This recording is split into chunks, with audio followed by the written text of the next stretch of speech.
আসসালামু আলাইকুম, কেমন আছেন সবাই? আশা করি সবাই অনেক ভালো আছেন। আমরা অনেক ভালো আছি কারণ আজকে আমরা বিরিয়ানি রান্না করেছিলাম। প্ল্যান ছিল না এরকম কিছু করার, সাডেন প্ল্যান হয়, তাই যতটুকু রেকর্ড করেছি আপনাদের সাথে এখন শেয়ার করার চেষ্টা করব।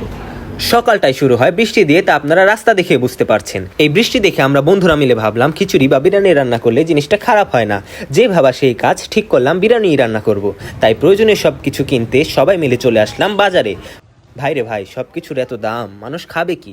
বাজারের মধ্যে এই বাচ্চাগুলো দেখলাম দুষ্টুমি করছে, তা দেখে মনে পড়ে গেল আমাদের শৈশবের স্মৃতিগুলো। আমরা কতই না তাড়াতাড়ি বড় হয়ে গেলাম। এই দাদুর পানগুলো দেখতে একদম সাধারণ হলেও এগুলো রেগুলার পানের মতো না। যারা পান খায় না তারাও এই দাদু থেকে পান কিনে খায়। এই দোকান থেকে পেঁয়াজ, রসুন, আদা, মরিচ এবং আলু কিনে নিলাম।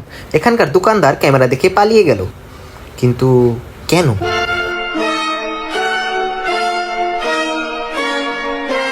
তারপর আরো কিছু কেনার জন্য এই দোকানে আসলাম। অনেক সময় নিয়ে সবার সাথে পরামর্শ করে আমরা পোলাওর চাল, সয়াবিন তেল, গরুর দুধ, গরম মশলা, আলু বোখারা, টমেটোর সস, জিরা এবং বাদাম কিনে নিলাম। ওয়েট, যখন আমরা এই দোকানটায় দাঁড়িয়েছিলাম তখন আমরা ভাবতেছিলাম যে এর পরের ভিডিওটা কোন টপিক হতে পারে। তখন আমরা ফ্রেন্ডরা মিলে ডিসাইড করি যে দারুচিনি রেস্টুরেন্টে যাব।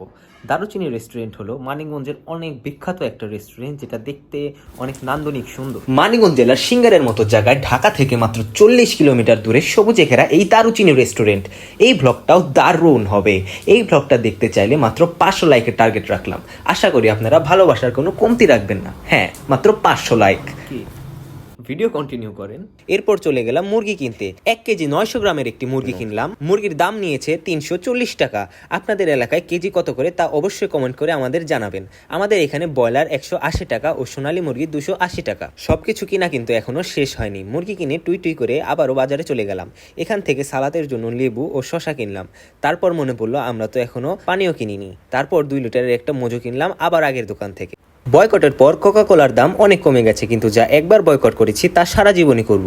যেহেতু এখন তারা যুদ্ধবিরতি ঘোষণা করেছে, তবুও তাদের বর্বরতার কথা আমরা কোনোদিনও ভুলব না। Free Palestine. বাজার করতে করতে ক্লান্ত হয়ে গেছি, এরকম একটা বাহানা দিয়ে আমরা চিপস খেয়ে নিলাম।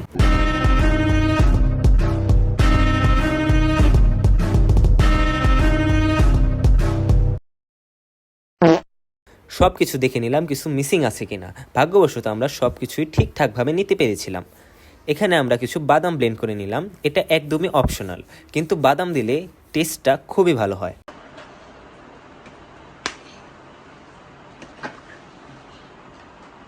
তারপর আদা ও রসুনও ব্লেন্ড করে নিলাম। এখানে আপনাদের একটা রেস্টুরেন্টের স্পেশাল টিপস দিই।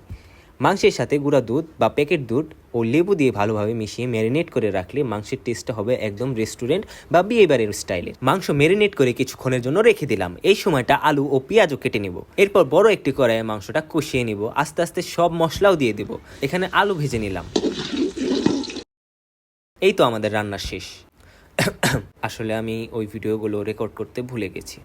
যাই হোক, আমাদের বিরিয়ানিটা কিন্তু দেখতে সেই লাগছিল। এটাই প্রমাণ আমরা ছেলেরাও মেয়েদের থেকে কোনো অংশে কম না। এদিকে রাতুলের ধৈর্য আর সই ছিল না, তাই সে কড়াই থেকেই খাওয়া শুরু করে দেয়। কিন্তু এত গরম কি সে সহ্য করতে পারবে?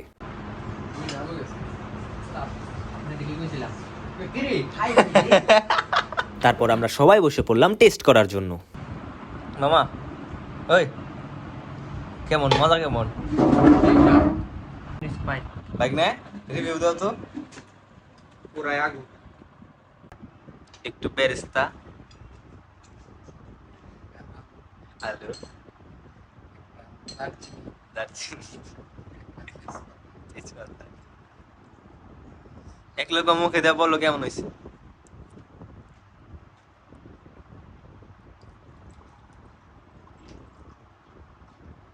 ওমাই হামিম খাই দাও তো। মজা হয়েছে? তাহলে রাধুনিকে 10-এর মধ্যে কত?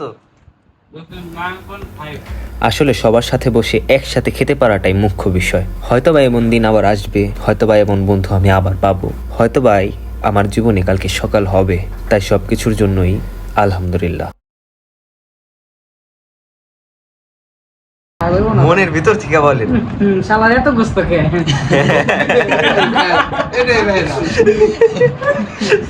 এই ব্লগটা এখানেই শেষ করতে হচ্ছে। আপনারা কোন এরিয়া থেকে দেখছেন অবশ্যই জানাবেন। আমি চেষ্টা করব ওই জায়গাগুলো নিয়েও ভিডিও আনার। আর আমার দারুচিনি রেস্টুরেন্টের ব্লগটাও অবশ্যই দেখবেন। দেখা হবে আবার। This is Noor, spreading happiness.